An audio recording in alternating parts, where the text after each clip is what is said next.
EJ Boxing Live here. EJ Boxing Live here. Buster Douglas knocked him out.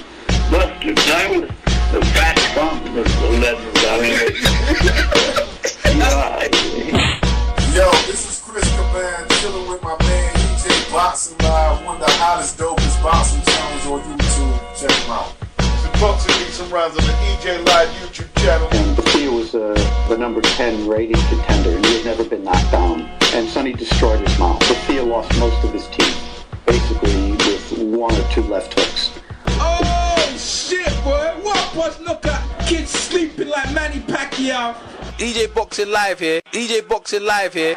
Let's get it on! How you doing, fight fans? EJ Boxing Live here with the wise guy, Frank. Is it wise guy? Innit? Wise guy. Yeah, the wise guy. Frank Buglioni. Is it Buglioni? Innit? Yeah, Buglioni. Buglioni here at Punch London, and Frank Buglioni's finished some sparring with.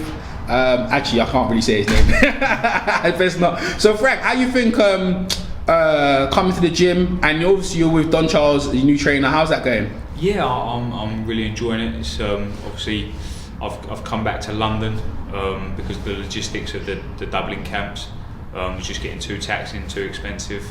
So I'm rebuilding my career in London, and yeah, I've found a great trainer in Don Charles. So where was you? Were you based around Wood Green before, or area before? Where were you? I'm Enfield. Yeah, Enfield. Just around the corner. Yeah, still living at home. And then you went to Belfast. Yeah, Dublin was where my camps were based with Pascal Collins. Yeah. And then I was ticking over with Steve Collins over here. Yeah. And the experience and what I learned off them was second to none. It was fantastic. But as I say, I've had to relocate in London after the world title defeat. I'm in a rebuilding stage. Yeah. So it's time to move back up that ladder and then get into prime spot again. I was gonna say with your fight against Fedor Chudinov, that was a very grueling, tough fight. And that, Yeah. what did you come away learning from that with Chudinov? I mean, it was a great 12 rounds. The fact that I went in there 12 rounds with a legitimate world champion, good fighter, and although he beat me and he won most rounds, I never really felt out of my depth. Yeah. He caught me with a few good shots, but never really hurt me. I had him on the canvas, albeit on the bell, and but as I say, I had the hurting of him, and it gives me great confidence moving forward. I was kind of draining myself a little bit to make super middleweight because the big fights were there. Yeah. So I stuck with it, and I had to live the life day in, day out to keep at 12 stone. But now, let my body regrow, had a good rest period, and I'm excited for light heavy. Yeah, that's what we're going to talk about now. So light heavy, so you're at light heavy. How do you think you're going to do it at light heavy? There's some real good champions there. You've got Adonis Stevenson, you also have Sergio Kovalev and Jurgen Breger. And Andre Wall's just moved up. Yeah, Andre Wall's has moved up, so it's quite a competitive division. Yeah, that's but it. Let's talk domestic. Who is in the domestic level light heavy? Oh yeah, you got Nathan Cleverly. Yeah, well, Nathan Cleverly's obviously. Oh yeah, he's cruiserweight. No, he's come back down in it now. Yeah, go on. But he's top of the pile domestically, but he's mixing at the world scene. He's not going to come back down to domestic level. I don't envisage. But you've got Jose Burton, who's current British champion, Bob Adjasaf, who's Commonwealth champion. Yeah. They're the guys I've got my eye on, and obviously the European champion. But I want to take over domestically. Yeah. I want to make a statement. Yeah. Some big domestic clashes because I think they're great for the fans. Yeah. Both sides of supporters can create a real good atmosphere, and then as I say, once I've cleared up domestically, I'll move on. Yeah, because you've got people like Andres Fonfara, and you've got Chavez Jr. Also, Fonfara and Chavez Jr. Yeah. They're like even Jurgen Bremer. I mean, Ward, Kovalev, Stevenson. I'll ignore them for a year or a couple of years. Yeah. They're very good. They're elite level fighters. They're in the top 10 pound per pound fighters. So I mean, I'm not at that level yet, but hard work and dedication, I'm sure I'll get there. What about a fight with what's his name, Enzo Mack, who just knocked out Roy Jones? Yeah, I mean, that's a.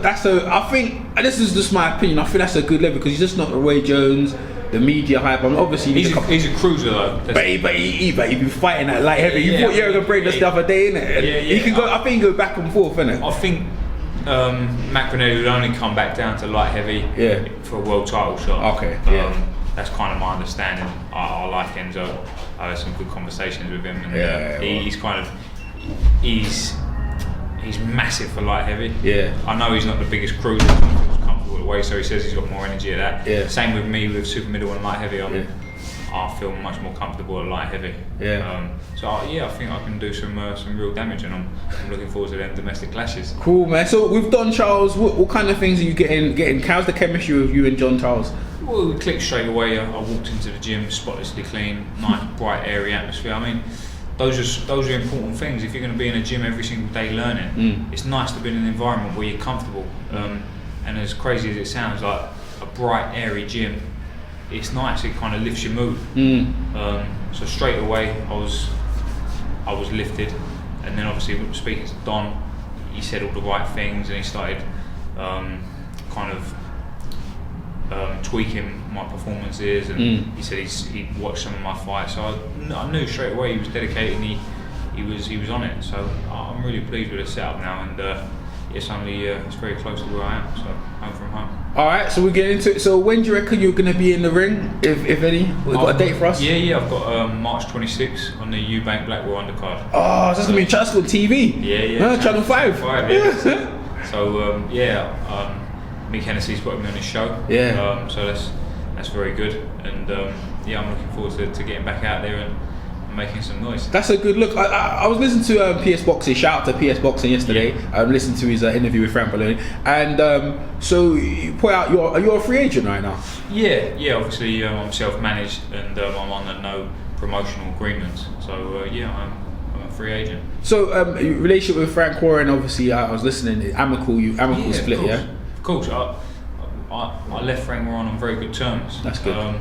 There was the option for me to go and explore different avenues, and I decided to take that option. I wanted to get some exposure on terrestrial or Sky Sports or wherever I can, and have that flexibility.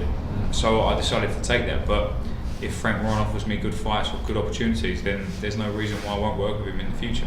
It's a good. Actually, what you're doing is really good, because you're not really tied in terms of like a 6-fight deal, so you can just jump onto deep networks and see where the opportunities are. If the right deal comes along and it's a 3 or 4 fight deal, then so be it. I'll take that. But it's I'm in a very good position at the moment, and I'm looking forward to it. Yeah, it's good. You can control your career, man. I think that's the way forward. Anything else you want to say to your fans listening? Of course, always thankful for the supporters. That obviously this fight kind of come on a little bit late notice. They're going to come out again in the hundreds, and I'm really excited to put on a show for them. Cool. What social media where the people fans can pick you up?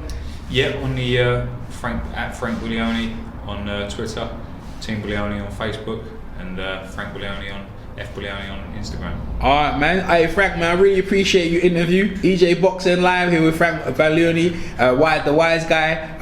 We'll talk to you on the next one. Alright? Cheers, EJ. Alright, man. Bye. EJ Boxing Live here. EJ Boxing Live here. Buster Douglas knocked him out. Buster Douglas, the fat bump, the leather Yo, this is Chris Caban chilling with my man EJ Boxing Live, one of the hottest, dopest boxing channels on YouTube. Check him out.